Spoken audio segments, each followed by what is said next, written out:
வணக்கம் மக்களே, நான் உங்கள் செல்வா. எல்லாரும் நல்லா இருப்பேன் நம்புகிறேன். இப்போது நம்ம கங்கை கொண்ட சோழன், அதாவது ராஜேந்திர சோழரை பற்றி இந்த காணொலியில் பார்த்துட்டு இருக்கோம். கங்கை கொண்ட சோழன் முதல் பக்கத்தை நம்ம ஏற்கனவே அப்லோட் பண்ணியிருக்கோம். பார்க்காதவங்க பார்த்துட்டு வந்துருங்க, இல்லைனா கொஞ்சம் குழப்பமாக இருக்கும். ஓகேங்களா? இருந்தாலும் அந்த கதையை நான் ஒரு வாட்டி சொல்கிறேன், கேட்டுக்கோங்க. அதாவது கங்கை கொண்ட சோழன் முதல் பக்கத்தில் என்ன சொல்லிப்போம் பார்த்தீங்கன்னா, ஒரு மிகப்பெரிய காட்டில் இருட்டு நேரத்தில் பாண்டிய தேசத்தை சேர்ந்த அந்தனர்கள் சோழ தேசத்தை அழிக்கிறதுக்காண்டி மிகப்பெரிய யாகத்தை பண்ணிட்டு இருக்கிறாங்க. தஞ்சாவூர் மிக செல்வ செழிப்பாக இருக்குது. இருந்தாலுமே தஞ்சாவூரில் ராஜேந்திர சோழனை பற்றி மக்கள்லாம் புரளி பேசுகிறாங்க. அந்த புரளி என்ன பார்த்தீங்கன்னா, தஞ்சாவூரில் ராஜராஜேஸ்வரன் கோயில் இருக்குது பார்த்தீங்களா, அந்த கோயிலை பாலடையை விட்டுட்டு இதை மாதிரி ராஜேந்திர சோழர் கங்கை கொண்ட சோழபுரத்தில் அங்கே ஒரு கோயிலை எழுப்பிட்டு இருக்காரு.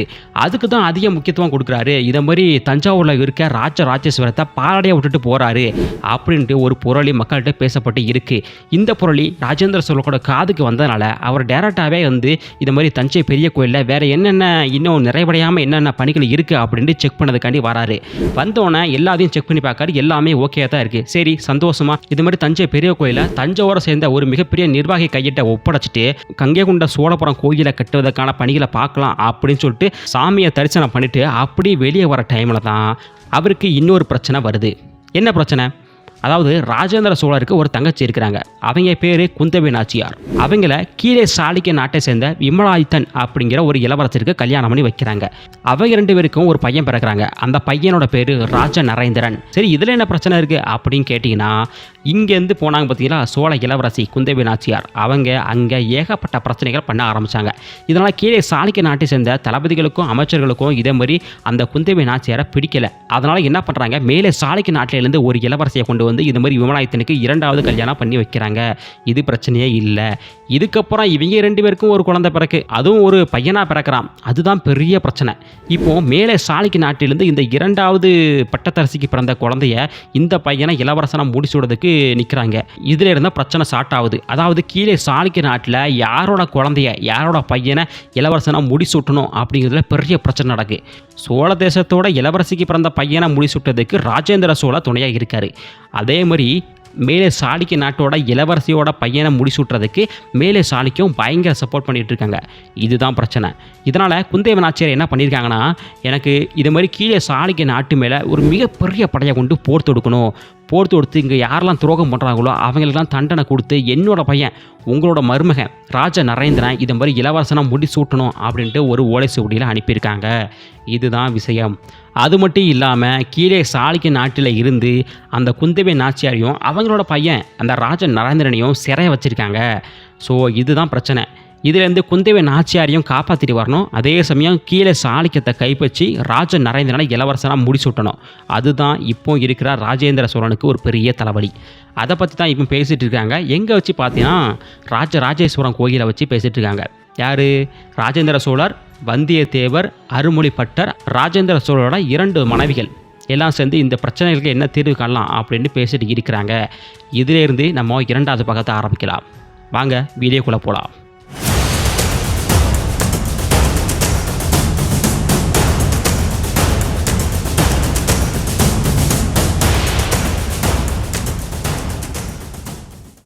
கங்கை கொண்ட சோழன் 2வது பாகம். 2வது பாகத்தில் ராஜராஜேஸ்வரம் கோயில். அந்த கோயிலில் ராஜேந்திர சோழர், அருள்மொழிப்பட்டர், வந்தியத்தேவர், ராஜேந்திர சோழரோட 2 மனைவிகள் எல்லோரும் அந்த கோயிலோட தலை கோபுரத்தை தாண்டி பின்னாடி நடந்து போகிறாங்க. அதுக்கு பின்னாடி ஒரு அரங்கம் இருக்குது. அந்த அரங்கத்தில் போய்ட்டு ராஜேந்திர சோழன் முதல்ல உட்காராரு. அதுக்கப்புறம் அவங்க 2 மனைவிகள், ஒன்று வீரமாதேவியார், இன்னொன்று பறவையார், அவங்க 2 பேருமே மெல்ல நகர்ந்து வந்து ராஜேந்திர சோழரோட பக்கத்தில் போய்ட்டு உட்காந்துக்கிறாங்க. வந்தியத்தேவரும் அருள்மொழிப்பட்டரும் ராஜேந்திர சோழருக்கு ஆப்போசிட்டில் கையை கட்டி நின்றுட்டு இருக்கிறாங்க. இதை பார்த்து ராஜேந்திர சோழர், ஐயோ நீங்கள் 2 பேரும் நிற்கிறீங்களா அப்படின்னு சொல்லி பரபரத்தாரு. அதை பார்த்துட்டு இருந்த செம்புலினா யாருன்னா, ராஜேந்திர சோழரோட மேய்க்காவல் படையோட உப தளபதி. அவர் விறுவிறுன்னு போயிட்டு இதை மாதிரி அந்த கோயிலில் பண்ட பாத்திரம்லாம் வச்சுருப்பாங்களே, அந்த பாத்திரம் வச்சிருக்கக்கூடிய ஒரு மரப்பலகையை தன்னோட தலையில இருந்து தூக்கி கொண்டு வராரு. தூக்கி கொண்டு வந்து ராஜேந்திர சோழரோட முன்னாடி போட்டு அதை தொடச்சிட்டு வந்தியத்தேவரை பார்த்து, ஐயா உட்காருங்க அப்படின்னு சொல்லுவார். இதை பார்த்துட்டு இருந்த அருள்மொழிப்பட்டர், என்னடே நான் சோழ தேசத்தோட சேனாதிபதி, எனக்கு மரியாதை கொடுக்க மாட்டியா? இரு உன்னைய நான் வச்சுக்கிறேன் அப்படின்ட்டு மனசில் நினச்சிக்கிட்டு முறைச்சிட்டு இருக்காரு. அதையும் செம்பொலி பார்த்து சிரிக்கிறாரு. இதுக்கு முன்னே செம்பொலியை பற்றி நான் சொல்லணும். செம்பொலி ராஜேந்திர சோழரோட மேய்க்காப்பல் படையோட உப தளபதி. செம்பொலிக்கு சொந்த ஊர் தஞ்சாவூர் தான். பல வருஷமாக தஞ்சாவூர்லேயே தான் இருக்கார். தஞ்சாவூருக்குள்ள நிலப்புலங்கள்லாம் ஏகப்பட்டது அவளுக்கு உண்டு. தஞ்சாவூர்லேயே செல்வ செழிப்பாக வாழ்ந்துட்டு இருக்க ஆள் தான் செம்புலி. அவர் வந்து பார்த்தீங்கன்னா ஒரு 10 வருஷத்துக்கு முன்னாடி ராஜேந்திர சோழரோட அரண்மனை காவல் தான் ஃபஸ்ட்டு நியமிக்கப்பட்டார். அவர் ரொம்ப விசுவாசமாக இருந்தனால படிப்படியாக உயர்ந்து இப்போ ராஜேந்திர சோழரோட மேய்க்காவல் படைக்க உபதளபதியாக வளர அளவுக்கு வளர்ந்துருக்காரு. அது மட்டும் இல்லாமல் மிக சிறந்த உளவாளியும் கூட. இதனால் அருமனைப்பட்டார் நினச்சிக்கிட்டாரு, இருடி நீ தஞ்சாவூர்லேயே செல்வ செழிப்பாக இருந்துட்டு இருக்க, இரு நீயும் உளவாளித்தானே, உன்னை வெளியே எங்கேயா அனுப்பிவிட்றேன், அனுப்பி சக்கையை பிடிக்கிறதா இல்லையா பாரு அப்படின்னு சொல்லிட்டு முறைக்கிறாரு. அதையும் செம்புலி உன்னால் முடிஞ்சா பண்ணு அப்படிங்கிற மாதிரி பார்த்து சிரிக்கிறாரு. இப்போது ராஜேந்திர சோழ பறவை நாச்சட்ட முணுமுணுன்னு பேசிகிட்டே இருக்காரு. வீரமாதேவியார் கொஞ்சம் நவுண்டு வந்து இப்போ என்ன பண்ணலாம் முடிவில் இருக்கிறீங்க அப்படின்ட்டு கேட்குறாங்க. வீரமாதேவியை பற்றி இங்கே கண்டிப்பாக சொல்லியே ஆகணும். வீரமாதேவி ஆள் பார்க்க எப்படி இருப்பாங்கன்னா, நல்லா வாட்ட சாட்டமாக ஒரு போர்க்கலையெல்லாம் பயின்ற ஒரு வீராங்கனை, பார்க்குறதுக்கு பயங்கர உயரம், திரகாத்திரமான உடம்பு, போர்க்கெல்லாம் பயின்றனால கால்கள்லாம் ரொம்ப கடினமாக இருக்கும், பார்த்தாலே பயமுறுத்துகிற மாதிரி இருப்பாங்க. அப்படிப்பட்ட ஒரு பொண்ணு தான் வீரமாதேவி. போர்க்களத்தில் வீரமாதேவி வந்து நின்னாலே அந்த போர்ப்படை வீரர்கள்லாம் ரொம்ப சந்தோஷப்படுவாங்க. சோழ தேசத்தோட போர் படைக்கு மத்தியில் வீரமாதேவியாருக்கு மிகப்பெரிய ஃபேன் பேஜே இருக்குன்னு சொல்லலாம். அது எப்படி பார்த்தோன்னா, இதே மாதிரி ஒரு வாட்டி சோழ படை வீரர்கள் மேலே சாளுக்கிய நாட்டை நோக்கி படையெடுத்து போயிட்டு இருக்காங்க. அப்படி படையெடுத்து போயிட்டு இருக்கும்போது ஹோண்டூர் அப்படின்ட்டு ஒரு வில்லேஜ், அந்த வில்லேஜில் இரட்டை பாடி இடத்துல பாடி இறக்குறாங்க. எனக்கு தெரிஞ்சு பாடி இறக்குறாங்கன்னா அந்த இடத்துல இறங்கி ரெஸ்ட் எடுப்பாங்கன்னு நினைக்கிறேன், அதுதான் பாடின்னு சொல்கிறாங்க நினைக்கிறேன். அப்படி இறங்கிட்டு இருக்க டைமில் காலை பொழுதில் இதை மாதிரி சோழ படை வீரர்கள்லாம் எழுந்து ஒரு குளத்தில் பல்லை தைச்சிட்டு இருக்கிறாங்க. அந்த டைமில் அந்த ஹோண்டூர் கிராமத்தை சேர்ந்த சின்ன சின்ன குழந்தைகள், அந்த சின்ன சின்ன குழந்தைகள் வந்து அந்த தண்ணியை வந்து குடிச்சிட்டு இதை மாதிரி அவங்களும் பல்லு தைச்சிட்டு போகிறாங்க. அந்த குளத்து பக்கத்தில் பல்லு தைச்சிட்டு இருந்த அந்த சோழ படை வீரர்கள் கொஞ்சம் கொஞ்சமாக மயங்கி கீழே விழ ஆரம்பிக்கிறாங்க. என்ன பார்த்தினா அந்த குழந்தைகள் விஷத்தை கலந்துட்டு போயிட்டாங்க. இதை மாதிரி 1 இல்லை 2 இல்லைங்க, கிட்டத்தட்ட 300 படை வீரர்கள் அனாமத்தாக அந்த மாதிரி விஷத்தை குடித்து இறந்துட்டாங்க. அந்த டைமில் ராஜேந்திர சோழ ஏதோ தப்பு நடக்கு அப்படின்னு சொல்லி ரொம்ப பதறி போய் எந்திரிக்காரு. எந்திரிச்சிட்டு பார்க்கும்போது தான் தெரியுது, இதை மாதிரி 300 படை வீரர்கள் அதுக்குள்ளேயும் மாண்டு போயிட்டாங்க. பார்த்தோன்னே ராஜேந்திர சோழக்கு பயங்கரமாக கோபம் வருது. அவருக்கும் மேலே வீரமாதேவியருக்கு கோபம் வருது. ஓ, இதுதான் உங்களோட போர் தருவமா? சின்ன குழந்தைகளை அனுப்பி கேவலமாக இதை மாதிரி விஷத்தை வச்சு கொள்றீங்க, இருங்க உங்கள் கிராமமே இல்லாமல் ஆக்குறேன் அப்படின்னு சொல்லிட்டு ராஜேந்திர சோழருக்கு முன்ன படையை நடத்தி போயிட்டு அந்த கிராமத்தையே அழிச்சாங்க. அந்த கிராமத்தில் உள்ள ஒவ்வொருத்தரையும் கண்ணில் பட்ட ஒவ்வொருத்தரையும் வெட்டி வீசினாங்க. அப்போ தான் சோழ படை வீரர்கள்லாம் பார்த்து மறண்டு போயிட்டாங்க. யாரா இந்த பொண்ணு இவ்வளோ வீரமாக போர் பண்ணி நான் பார்த்ததே இல்லையா, வேறு எந்த இளவரசியும் எந்த பட்டத்தரசியும் இதே மாதிரி போர் பண்ணி நான் பார்த்ததே இல்லையே அப்படின்னு சொல்லி மறண்டு எல்லாம் பார்த்துட்டு இருக்கிறாங்க. அதில் இருந்தால் வீரமாதேவி போர்க்களத்துக்கு வந்தாலே இதை மாதிரி சோழ படை வீரர்கள்லாம் ரொம்ப ஆர்ப்பரிப்பாங்களாம். எல்லாம் வீரமாதேவிக்கு பயங்கரமாக ஃபேன்ஸ் பேஜ் ஆகிட்டாங்க அப்படின்னு சொல்லலாம். அப்படி ஒரு கிஸ்டி இருக்குது நம்ம வீரமாதேவியாக இருக்குது. ஸோ நீங்களே கற்பனை பண்ணிக்கோங்க அப்படி வீரமாதேவியர்னா யார் அப்படின்ட்டு. அதே மாதிரி பறவையாருங்க வந்து ஒரு நடன பெண்மணி, கோயிலில் நடனம் ஆடுவாங்களா அதை மாதிரி பெண்மணி. இதை மாதிரி ராஜேந்திர சோழருக்கு அந்த பறவையாரை பார்த்த உடனே பிடிச்சி போச்சு, பார்த்தவுடன் காதல் அப்படின்னு சொல்லுவாங்களே அதே மாதிரி தான் ராஜேந்திர சோழருக்கு அந்த பறவையாரை பார்த்த உடனே பிடிச்சி போச்சு. ராஜேந்திர சோழர், பறவையார் இவங்க 2 பேருக்கும் மிகப்பெரிய அளவு காதல். இது சோழ தேசமே புகழ்ந்து பேசுகிற அளவுக்கு அவ்வளோ பெரிய காதல் வச்சுருந்தாரு பறவையார் மீது. இதை மாதிரி ஒரு சீரியஸான கண்டிஷனை கூட ராஜேந்திர சோழர் பயங்கரமாக கோவப்படும் போது கூட வீரமாதேவியர் கூட அமைதியாக இருப்பாங்க. ஆனால் பறவையார் போயிட்டு ராஜேந்திர சோழரை சமாதானப்படுத்துகிற அளவுக்கு அவ்வளோ பெரிய காதல் அது 2 பேருக்கும். அது சோழ தேசமே பிரசித்தமானது அப்படின்னு சொல்கிறாங்க. அப்போ பார்த்துக்கோங்க. அது மட்டும் இல்லாமல் இந்த பறவையாரை எங்கே பார்த்தாங்களோ முதலாக அந்த இடத்துல ஒரு மிகப்பெரிய திருவிளக்கையும் வச்சுருக்காரு ராஜேந்திர சோழர். இது நம்மளோட காதல் சின்னம் அப்படின்னு சொல்லியிருக்காரு. இந்த விஷயமும் சோழ தேசத்தில் பிரசித்தமானது. சரி, இப்போ விஷயத்துக்கு வருவோம். இப்போ ராஜேந்திர சோழர் பறவையார்கிட்ட பேசிட்டு இருக்காங்க. இப்போ வீரமாதேவியார் கொஞ்சம் நவுந்து வந்து இதை மாதிரி என்ன பண்ணலாம் அப்படின்ட்டு வந்தியத்தேவரையும் அருமலைப்பட்டரையும் பார்த்து கேட்குறாங்க. அதுக்கு வந்தியத்தேவர், அரசர் ராஜேந்திர சோழர் ஒரு யோசனை சொன்னார், அது சரிப்பட்டு வருமா தெரில, ஆனால் அதே மாதிரி அருமலைப்பட்டனும் ஒரு யோசனை சொல்லியிருக்கான், அது எனக்கு சரிப்பட்டு வரும்னு தோணுது அப்படின்னாரு. அருமலைப்பட்டனா என்ன யோசனை சொன்னால், சரி ஃபஸ்ட்டு மன்னர் என்ன சொன்னார் அப்படின்ட்டு வீரமாதேவர் கேட்குறாங்க. அப்போது வந்தியத்தேவர் சொல்ல ஆரம்பிக்கிறார். மன்னர் இதை மாதிரி குந்தவை நாச்சியாரை கொஞ்சி விடலாமா அப்படின்ட்டு எனக்கு ஓலை அனுப்பினார், அதை பற்றி தான் நாங்கள் 2 பேரும் பேசிட்டு இருந்தோம் அப்படின்னு சொல்ல, பேசிட்டு இருந்தீங்களா, சரி என்ன தான் பேசி முடிச்சிங்க அப்படின்ட்டு வீரமாதேவர் கேட்குறாங்க. என்ன பேசி முடிவெடுக்குன்னா, இது இப்போ வந்து குந்தவை நாச்சியாரை நம்ம கொண்டுட்டோன்னா அப்போது ராஜ நரேந்திரனா இதை மாதிரி இளவரசனாக முடிசூட்டிடுவோம். இளவரசனாக முடிசூட்டினா ராஜ நரேந்திரனுக்கு இதை மாதிரி நம்மளோட அம்மாவை கொண்டுட்டாங்களே அப்படின்னு ஒருத்தன் இருக்கும். அது மட்டும் இல்லாமல் அதை ராஜேந்திர சோழ தான் பண்ணார் அப்படிங்கிற ஒரு பெயரும் ராஜேந்திர சோழருக்கு கெட்ட பெயராக வந்துச்சுன்னா இந்த ராஜ நரேந்திரன் மேலே சாளுக்கிய நாட்டு கூட சேர்ந்துப்பான். மேலே சாளுக்கிய நாடும் கீழே சாளுக்கிய நாடும் சேர்ந்துச்சுன்னா அதை தொடர்ந்து தொண்டை நாட்டுக்கு வருவாங்க. தொண்டை நாட்டை பிடிப்பாங்க, அப்புறம் நடுநாட்டை பிடிப்பாங்க, அதுக்கப்புறம் நம்மளை பிடிக்க நம்ம நாட்டை தாக்குதல் நடத்த துணிஞ்சு நிற்பாங்க. அது மட்டும் இல்லாமல் மேலே சாளுக்கியம் தூண்டி வேற விடும். உங்கள் அம்மாவை கொன்னவன் தான் ராஜேந்திர சோழன், அவன் தாய்மாவனே கிடையாது, அவனை கொல்லு அப்படின்னு சொல்லிட்டு அவனை தூண்டி விட்டுட்டே இருப்பாங்க.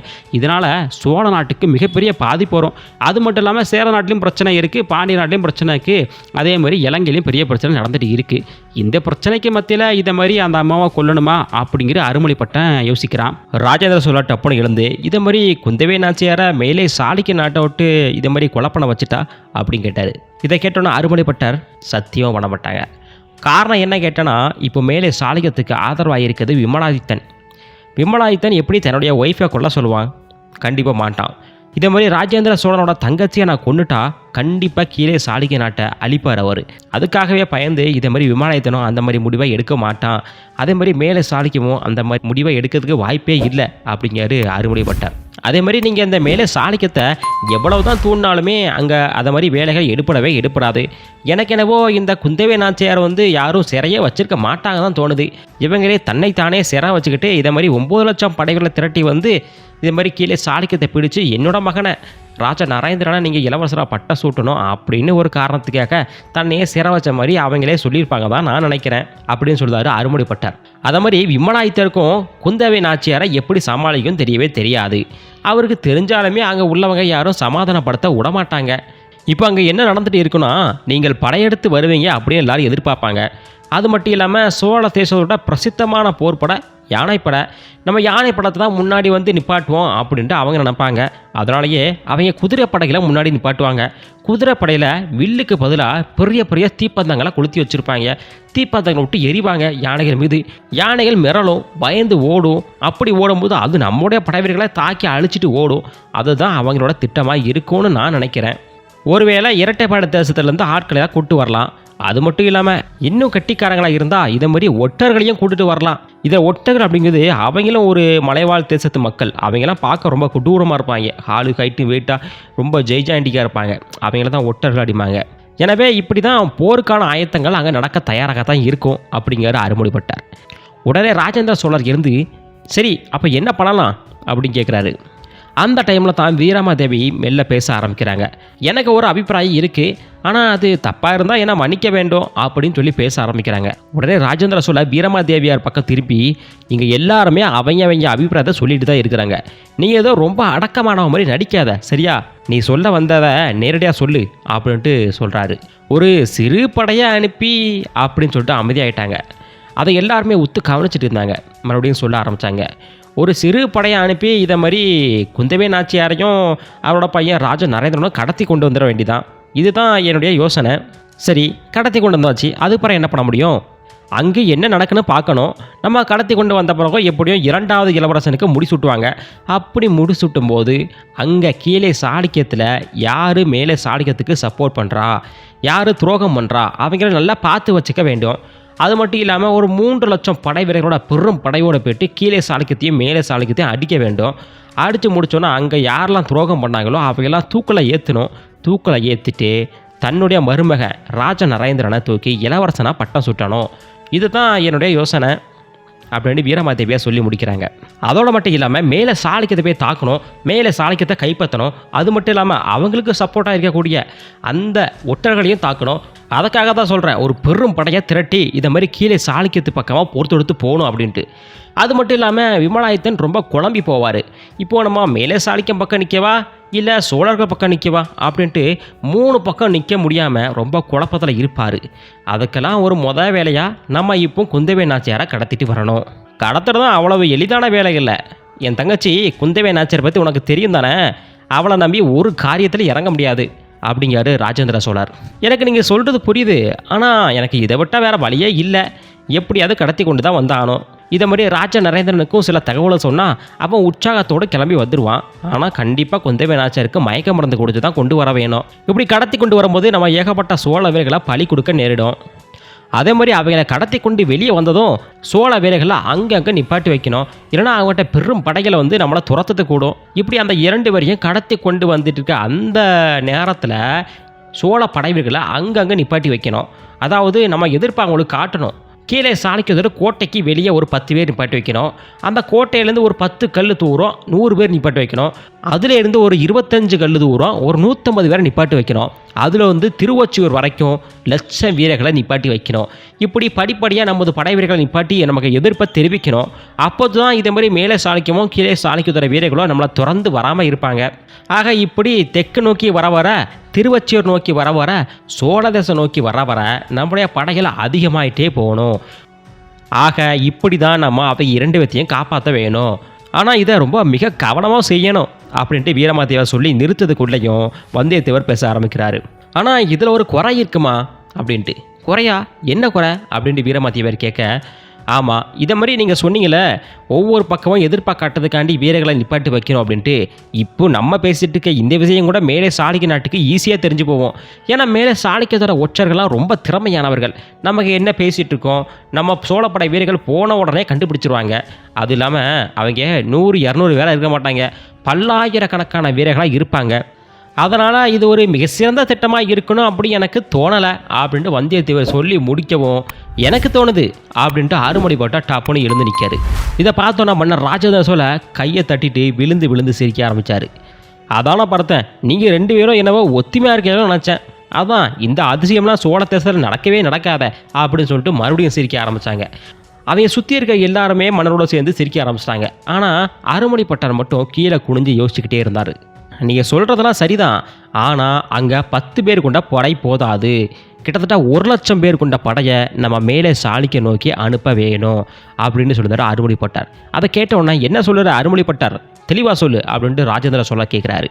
இதனால் 1,00,000 படை வீரர்களை கொண்ட ஒரு பெரும் படையை மேலே சாளுக்கிய நாட்டை நோக்கி நம்ம அனுப்பணும்.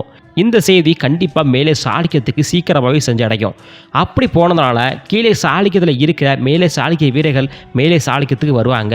மேலே சாளுக்கியத்தோட அந்த பார்டர் இருக்குது பார்த்தீங்களா, பார்டரில் அணிவகுத்து நிற்பாங்க. இதனால் நம்ம கீழே சாளுக்கியத்திலேருந்து குந்தவை நாச்சியாரையும் ராஜ நரேந்திரனையும் மிக எளிதாக அவங்க வந்து கவர்ந்து வந்துடலாம். நம்மளுடைய வியூகம் என்னென்னா, படையை நடத்திட்டு போய்ட்டு அங்கே போய் போர் புரியுது நம்ம வியூகம் கிடையாது.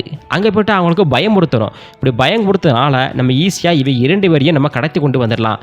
அதுக்கப்புறம் சோழ படை வீரர்கள் கொஞ்சம் கொஞ்சமாக பின்னக்கருவணும். இதுதான் என்னோட திட்டம். ஒரு ஏமாத்து வேலை, அவ்வளோதான். போர் தொடுக்க போகிறோம் அப்படின்ட்டு ஒரு ஏமாத்து வேலை பண்ணி அதை 2 பேர்த்தையும் காப்பாற்றி வந்த அப்புறம் சோழ வீரர்கள் பின்னடையலாம். இதுதான் என்னுடைய திட்டம் அப்படின்ட்டு அருமொழிப்பட்டார் சொல்லுதார்.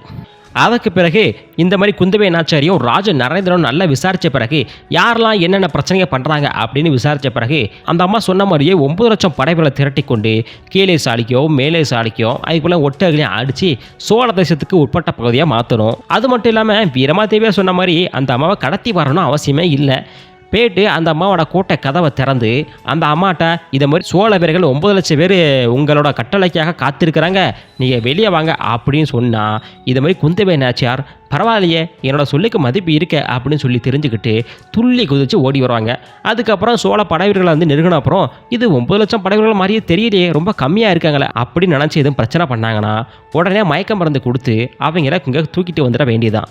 இதுவும் என்னுடைய திட்டத்தில் ஒன்றா இருக்குது. இவங்க பாதுகாப்பாக திருவொற்றியூரை கடந்து நடுநாட்டை கடந்து சோழ தேச அடைஞ்ச பிறகு நம்ம இதை மாதிரி கீழே சாளுக்கியத்தை எந்த நேரத்தில் வேணாலும் தாக்கலாம். தாக்கி அங்கே புலிக்கொடியை ஏற்றலாம். அதன் பிறகு ராஜ நரேந்திரனை முடிசூட்டலாம். அது மட்டும் இல்லாமல் மேலே சாளுக்கியத்தையும் தாக்கி ஒட்டர்களையும் தாக்கலாம், அங்கேயும் புலிக்கொடியை ஏற்றலாம் அப்படின்ட்டு அருமொழிப்பட்ட சொல்லி முடிக்கிறாரு. சொல்லி முடிச்சனா வந்தியத்தேவர் அருமொழிப்பட்டனை பிடிச்சி கட்டி பிடிச்சிட்டார். இவன் ஒரு துடிப்பான ஆள். கிருஷ்ணராமன் புள்ளனா சும்மாவா? கிருஷ்ணராமன் 10 அடி பாய்ஞ்சா இவன் 25 அடி பாய்வான். இவன் ஒரு சிறப்பான சேனாதிபதி, சோழ தேசத்துக்கு கிடைச்ச பொக்கிஷம் அப்படின்னு சொல்லி ரொம்ப புகழ்ந்து பேசுகிறாரு. இதை பார்த்தோன்னா ராஜேந்திர சோழ மறுபடியும் சிரிக்க ஆரம்பிக்காரு. சிரித்து பரவாயில்ல உங்களுக்கு ஒத்துமையாக கூட இருக்க தெரியுமா அப்படின்னு சொன்னார். இதான் கேட்டுட்டு இருந்த வீரமாதேவியார் தலையை கீழே கொஞ்சி ஏதோ யோசிக்க ஆரம்பித்தாங்க. சரி, அப்போ அனுப்புறதான் சரி, ஆனால் யாரை அனுப்பலாம் அப்படின்ட்டு ராஜேந்திர சோழ கேட்குறாரு. ராஜேந்திர சோழ கேட்டு முடிக்கவும் இதை மாதிரி அருமொழிப்பட்ட டப்புன்னு செம்புலியை பார்த்து சிரிக்கிறாரு. மாவனை நீ எனக்கா மரியாதையாக கொடுக்க மாட்டேங்க, இரு உன்னை வச்சு செய்கிறேன் அப்படின்னு சொல்லிட்டு இதோ இந்தா இருக்கானே செம்புலி, இவன் ஒரு மிக சிறந்த தூதன், இவனையும் அனுப்பலாமே அப்படின்னு சொல்லி முடிக்கவும் செம்புலிக்கு கை காலெலாம் நடுக்கெடுத்துட்டு அட பாவி இந்த அந்தரம் நம்மளை போட்டு கொடுக்குறானே அப்படின்ட்டு கை காலெலாம் பயங்கரமாக நடுங்க ஆரம்பிச்சிட்டு இதை எல்லாருமே இப்போ எல்லோரும் கவனிக்க தான் செஞ்சாங்க. அவன் சும்மா தான் சொன்னாங்க தான் அங்கே உள்ள எல்லாத்தையுமே தெரியும். இருந்தாலும் செம்புலி ரொம்ப பதட்டமாயிட்டான். அருமொழிப்பட்ட மனசுக்குள்ளேயே சிரிச்சுக்கிட்டான். அது சரி, 1,00,000 வீரர்களுக்கு யார் தலைமை தாங்கி கூட்டு போகிறது அப்படின்ட்டு மன்னர் வந்தியத்தேவர்கிட்ட கேட்காரு. ஒருவேளை வந்தியத்தேவருக்கு இதை மாதிரி 1,00,000 படை வீரர்களை தலைமை தாங்கி போகிறதுக்கு ஏதோ ஆசை இருக்குமோ அப்படின்ட்டு அவர்கிட்ட கேட்குறாரு. வந்தியத்தேவர் உடனே ஏன் இந்த இருக்கிறார அருள்மொழிப்பட்டார் அவரே போகலாமே அப்படின்ட்டு சொல்லி அப்படியே திசையை மாற்றி விடுதாரு. இதை கேட்டுட்டு இருந்த அருள்மொழிப்பட்டார் அது எப்படி மன்னர் நீ போ அப்படின்ட்டு சொல்கிறது எப்படி, இல்லைனா மன்னர் வந்து உங்கள்கிட்ட சொல்லி நீங்கள் என் பக்கம் திருப்பி விடுறது எப்படி அப்படின்ட்டு அருள்மொழிப்பட்டார் கேட்டார். அந்த சமயத்தில் டப்புன்னு வீரமாதேவி எழுந்து நான் ஒரு யோசனை சொல்லட்டுமா அப்படின்னு கேட்டாங்க. மன்னரும் சொல் வீரமாதேவி அப்படின்னு சொல்லிட்டு பறவையார் மேலே சாஞ்சிக்கிட்டு அப்படியே வீரமாதேவியாரை பார்த்துட்டு இருந்தாங்க. அந்த 1,00,000 படை வீரர்களுக்கு தலைமை தாங்கி நான் போகட்டுமா, இதை மாதிரி மேலே சாளுக்கியத்தோட படையை தடுத்து நிறுத்தட்டுமா, இதை மாதிரி குந்தேவனாச்சாரியும் ராஜ நரேந்திரனையும் கடத்தி கொண்டு சோழ தேசத்துக்கு வந்து சேரட்டுமா அப்படின்ட்டு வீரமாதேவியார் கேட்கவும் மன்னர் டப்புன்னு கோவப்பட்டார். இதை விட பெரிய அவமானம் எனக்கு வேற எதுவுமே இல்லை. இதை மாதிரி மேலே சாளுக்கிய வீரர்கள்லாம் என்னை கை கட்டி சிரிக்கணும் அப்படி தானே, இவனை பாரு இவனை வீட்டை பேசாமல் படுத்து கடந்துட்டு இவன் பொண்டாட்டியை போருக்கு அனுப்பியிருக்கான் பாரு அப்படின்னு சொல்லி எல்லாம் கை தட்டி சிரிக்கணும், அதுக்கு தானே இந்த வேலை பார்க்க போகிறேன் அப்படின்ட்டு ராஜேந்திர சோழா கேட்காரு. சிரிக்கட்டும் நல்லா சிரிக்கட்டும், எல்லாத்தையும் வெட்டி எரிஞ்சிட்டுல வர போகிறப்போ நான் எப்படி அடிப்பேன்னு மேலே சாளுக்கியத்து வீரர்கள்லாம் நல்லாவே தெரியும் அப்படின்ட்டு வீரமாதேவி சொல்ல தெரியும் தேவி, உன்னுடைய உக்கரம் தெரியும், உன்னுடைய வீரம் தெரியும், ஆனால் அது இப்பவும் பயன்படாது, இப்போ அதை பயன்படுத்தக்கூடிய நேரமும் கிடையாது அப்படின்னாரு மன்னர். நான் மட்டுமா போக போகிறேன், பரமன் மலைப்பாடியோ என் கூட வரப்போகிறாரு, அது மட்டும் இல்லாமல் பழுவேட்டையர் கண்டன் மரபோனும் என் கூட தான் வரப்போகிறாரு, அப்புறம் என்ன பிரச்சனை அப்படின்னாரு வீரமாதேவியார். அதெல்லாம் சரிப்பட்டு வராது, பேசாமல் நானே கிளம்பி போகிறேன், என் பேச்சை மட்டும் தான் குந்தவை கேட்பா, ஓங்கி அரைக்கிற மாதிரி கையை தூக்குனா உடனே கிளம்பி வந்துட போகிறா, உங்கள் யாருக்குமே அவள் கட்டுப்பட மாட்டா அப்படின்னு மன்னர் சொல்லவும் டப்புன்னு வீரமாதேவியார் கோவப்படுறாங்க. இந்த பாருங்க இந்த மாதிரி பேச்செல்லாம் என்கிட்ட வச்சுக்காதீங்க, எங்கள் கிட்டலாம் இது மாதிரி வாழாட்டுனா ஒட்ட அறுத்து விட்டுருவேன், அது உன் தங்கச்சியாக இருந்தாலும் சரி, உங்கள் மருமக இது மாதிரி ராஜ நரேந்திரா இருந்தாலும் சரி, உங்கள் தங்கச்சியை பிஸ்டத்தில் அடிச்சு, பிஸ்டனா பின்னாடி பிஸ்டத்தில் அடித்து இழுத்துட்டு வருவேன், அதே மாதிரி உங்கள் மருமகனை வாயை கட்டி கழுத்தை கட்டி குப்பரை படுக்க போட்டு தூக்கிட்டு வருவேன், என்ன அனுப்புங்க முதல்ல அப்படின்ட்டு வீரமாதேவி சொல்கிறாங்க. இங்கே பார் வீரமாதேவி, உன்னுடைய ஆத்திரத்தெல்லாம் காட்ட வேண்டிய நேரம் இது கிடையாது, கண்டிப்பாக நீ போகக்கூடாது அப்படின்னு சொல்லிட்டு மன்னர் இந்த பேச்சுக்கு ஒரு முற்றுப்புள்ளி வைக்கிறாரு. சரி அப்படின்னா யார் தான் போகிறது அப்படின்ட்டு வீரமாதேவி கேட்குறாங்க. அவங்க கேட்குறதுலே தன்னால் போக முடியலையே அப்படின்னு ஒரு வருத்தமும் இருக்க தான் செய்யுது. நீங்கள் 2 பேருமே போக முடியாது, ஏன்னா உங்களுக்கு இங்கே தஞ்சாவூர்லேயே ஏகப்பட்ட வேலைகள் இருக்குது அப்படின்ட்டு யார் அருள்மொழிப்பட்டாரையும் வந்தியத்தேவனையும் கை நீட்டி சொல்கிறாரு. தஞ்சாவூர்லையா, தஞ்சாவூரில் இப்போ என்ன வேலை அப்படின்ட்டு 2 பேரும் கேட்குறாங்க. 1,00,000 படை வீரர்களை திரட்ட வேண்டிய வேலை, இதை மாதிரி பாண்டிய தேசத்து வீரர்களை திரட்டணும், சேர தேசத்து வில்லாளிகளை திரட்டணும், நடுநாட்டு தொண்டை நாட்டிலிருந்து படைகளை திரட்டணும், கங்க தேசம் ராசக்கூடம் என எல்லா இடத்துலையும் படைகளை ஒன்று திரட்டணும். நம்முடைய போர் படைகளை 1,00,000 படை வீரர்களாக மாறி மாறி ஓய்வெடுத்து தான் அனுப்பணும். ஒரு படை ஓய்வெடுக்கும், ஒரு படை நகர்ந்து போயிட்டே இருக்கும். இப்படி மாறி மாறி ஓய்வெடுத்து அனுப்பினா தான் வீரியமாக போயிட்டு மேலே சாளுக்கியத்தையும் ஒட்டர்களையும் அடக்க முடியும் நம்மளால். அப்படின்னா அதுக்கு யார் தலைமை தாங்கிறது அப்படின்னு வந்தியத்தேவரும் அருள்மொழிப்பட்டாரும் கேட்குறாங்க. மன்னர் 2 அடி முன்னாடி நகர்ந்து கையை பின்னாடி கட்டிட்டு பேச ஆரம்பிக்கிறார். அரையன் ராஜராஜன், சோழ தேசத்தின் மிக முதன்மையான சேனாதிபதி, அருள்மொழிப்பட்டனுக்கு மூத்தவன், பரமன் மலைப்பாடிக்கு இளையவன். பரமன் மலைப்பாடிக்கு ரொம்ப வயசாகி போச்சு, இனிமேல் அவ்வளவு தூரம் அனுப்புறதெல்லாம் சரிப்பட்டு வராது, அதனால் அரையன் ராஜராஜ தான் சரியான ஆள். இந்த மேலே சாளுக்கியத்து வீரர்களை தடுத்து நிறுத்தது மட்டும் இல்லாமல் கீழே சாளுக்கியத்தில் வசமாக போய்ட்டு ஒரு இடத்துல பாடி இறங்கணும். இந்த படையை தாண்டி திருவொற்றியூர்ல ஏற்கனவே 2,00,000 படை வீரர்கள் தயாராகி இருக்கணும். 1,00,000 வீரர்கள் முன்னேறுவதுக்கு முன்னால் அதுக்கப்புறம் உள்ள 1,00,000 வீரர்கள் திருவொற்றியூரில் ஓய்வெடுத்துகிட்டே இருக்கணும். இப்படி தொடர்ந்து 1,00,000 வீரர்களாக மாறி மாறி பயணிச்சுட்டே இருக்கணும். அப்போ தான் வேங்கிய ஊடறுத்து நம்மளால் போக முடியும். அது மட்டும் இல்லாமல் யாருக்கும் நடக்கிறதுக்கு அனுமதி கிடையாது. ஒவ்வொரு 1,00,000 படை வீரர்களையும் குதிரை படைகள் தான் இருக்கும், அதுக்கப்புறம் சில யானை படைகள் இருக்கும், 50 தேர்கள் இருக்கும், யாருக்குமே நடக்கிறதுக்கு அனுமதி கிடையாது. அதாவது ஒரு அவ்வளோ தூரம் போகிறாங்களே, அதனால் தரைப்படைகள்லாம் இருக்காது, தரைப்படைகள்லாம் அவ்வளோ தூரம் போக முடியாது அப்படிங்கிறதுக்காண்டி மன்னர் இந்த மாதிரி திட்டத்தை சொல்கிறார். சேனாதிபதி அரையன் ராஜராஜன் இப்போது எங்கே இருக்கிறாரு அப்படின்ட்டு மன்னர் விசாரிக்காரு. அவர் தஞ்சையில் தான் இருக்காரு, இவன் வரும்போது கூட அவரை சந்தித்து பேசிட்டு தான் வந்தேன் அப்படிங்கிறாரு அருள்மொழிப்பட்டார். இவங்க எல்லாருமே இங்கே பேசிகிட்டு இருக்க அதே சமயத்தில் இது மாதிரி கோயிலோட முன்புறத்தில் பல குதிரை பட்டிகளை வந்து இறக்குது. எல்லாரும் அந்த திசையை நோக்கி திரும்பி பார்க்குறாங்க. வந்தியத்தேவரோட காப்பாள படை வீரர்கள்லாம் ஒன்று கூடி இது மாதிரி ராஜேந்திர சோழரை பக்கத்தில் நெருங்கிக்கிறாங்க. ஒவ்வொருத்தரும் இடுப்பில் இருந்த ஒரே வாலில் கை வச்சபடி இருந்தாங்க. வல்லவராயர் வந்தியத்தேவரின் மாதேவியார் குந்தவை பிராட்டி வருகிறார் அப்படின்னு சொல்லி ஒரு குரல் எழுப்புறாங்க. குந்தவை பிராட்டியார் எல்லாரும் பொன்னியின் செல்வன்லாம் பார்த்துருப்பேன்னு நினைக்கிறேன், குந்தவை பிராட்டியை யாருன்ட்டு. அதாவது ராஜராஜ சோழருக்கு அக்கா முறை, இப்போது ராஜேந்திர சோழருக்கு அத்தை முறை. இப்போது அவங்க தான் அந்த குதிரையிலேருந்து இறங்கி நடந்து வந்துட்டுருக்காங்க. ஆள் பார்க்குறதுக்கு 2 பட்டை முடி வந்து நிறைச்சிருக்கு. முகத்தில் லேசாக தோய்வு இருக்குது. சிறிது கூட அழகு குறையாமல் கம்பீரமிக்க அந்த பெண்மணி தேரில் இருந்து அப்படி இறங்கி வராங்க. அவங்களோட கையில் மெல்லிய ஊன்றுகோல் இருக்குது. அந்த ஊன்றுகோலை பார்த்தா அதை தாங்கிட்டு அவங்க நடக்கிற மாதிரி இல்லை. அவங்க அது கையில் வச்சிருக்கிறதே ஒரு மிகப்பெரிய கம்பீர மாதிரி தான் இருந்துச்சு. அப்படிப்பட்ட பெண்மணி தான் குந்தவை பிராட்டியார். அவங்க அப்படியே அந்த கோயிலுக்குள்ளே நடந்து வராங்க. என்ன, குந்தவையை கைது பண்ணிட்டாங்களாமே, இதே மாதிரி விமானத்தையும் சிறை வச்சுக்கலாமே அப்படின்னு ஒரு பதட்டத்தோட ராஜேந்திர சோழ பக்கம் வந்து சொல்லிகிட்டே வராரு. உங்களுக்கு எப்படி தெரியும் அப்படின்ட்டு கையை கூப்பிக்கிட்டே மன்னர் வணங்குறாரு அவங்களோட அத்தையை. ஓலை வந்தது, இதை மாதிரி குந்தவை வச்சு கதறி இருக்காதுல, இதை மாதிரி என்னைய சிறைய பிடிச்சிட்டாங்க, இதை மாதிரி விமலாயத்தனையும் சிறை பிடிச்சிட்டாங்க அப்படின்னு சொல்லி கதறி அழுது வச்சிருக்கா. அப்படி சொல்லி முடிச்சதுமே ராஜேந்திர சோழக்கு டப்புன்னு கோபம் வந்துச்சு. போது இந்த நாடகம் அப்படின்ட்டு மன்னர் ரொம்ப கோவப்பட்டார். தரக்கில் காலை வச்சு உதைக்கிறாரு, முஷ்டியை மடக்குதாரு, பல்ல கடிக்கிறாரு, முகம் சவக்குது. மன்னர் கோபப்படுறதை பார்த்தோன்னே பறவை நாச்சியார் மெல்ல நகர்ந்து மன்னருக்கு பின்னாடி போயிட்டு தோள்பட்டையை தட்டி கொடுக்காரு. போதும் போதும், கோவப்படாதீங்க அப்படின்ட்டு. மன்னர் டப்புன்னு அமைதியாகிறாரு. சரி அத்தை, நாளை காலைக்குள்ளே செய்தி வந்துடும், இது உண்மையாக பொய்யா அப்படின்ட்டு. என்னுடைய ஒற்றர்கள்லாம் அனுப்பியிருக்கேன், கண்டிப்பாக எல்லா தகவலையும் சேர்த்து தான் வருவாங்க.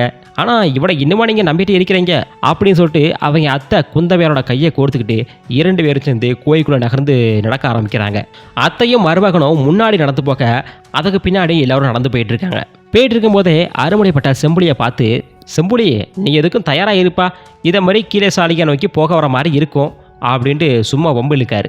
அதை கேட்டோன்னே செம்புலி எப்படியும் அவருக்கு தெரிஞ்சு போச்சு, இதை மாதிரி நம்ம போகிறதே இல்லை அப்படின்னு சொல்லிட்டு, அது சரி நான் தயாராக தான் இருக்கேன், ஆனால் நீங்கள் தான் முதல்ல போகணும், நீங்கள் போகும்போது உங்களுக்கு பின்னாடி துணையாக தான் நான் வருவேன் அப்படின்னு சொல்லி முடிச்சுட்டு சிரிக்கிறான். இதை பார்த்தோன்னா அருமுனைப்பட்ட, பா தஞ்சாவூருக்காரெல்லாம் ஏமாற்றவே முடியாது போல் அப்படின்னு சொல்லிட்டு அவரும் சிரிச்சுக்கிறாரு.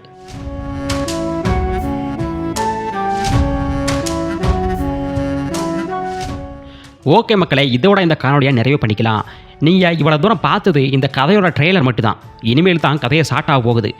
இதே மாதிரி கீழே சாலிக்கும் மேலே சாலிக்கும் அப்படின்னு போயிட்டு கங்கை கரை வரைக்கும் எப்படி படையெடுத்து செஞ்சு சோழர்கள் வெற்றி பெற்றாங்க, அங்கிருந்து எப்படி கங்கை நதி நீரை அங்குள்ள மன்னர்களோட தலையில் வச்சே எப்படி கொண்டு வந்தாங்க அப்படின்னு தான் இருக்க போது இனிமேல் வரக்கூடிய எல்லா காணொலியும். ஸோ அதனால தான் சொல்கிறேன், இனிமேல் தான் கங்கை கொண்ட சோழன் சீரியஸே ஸ்டார்ட் ஆக போகுது.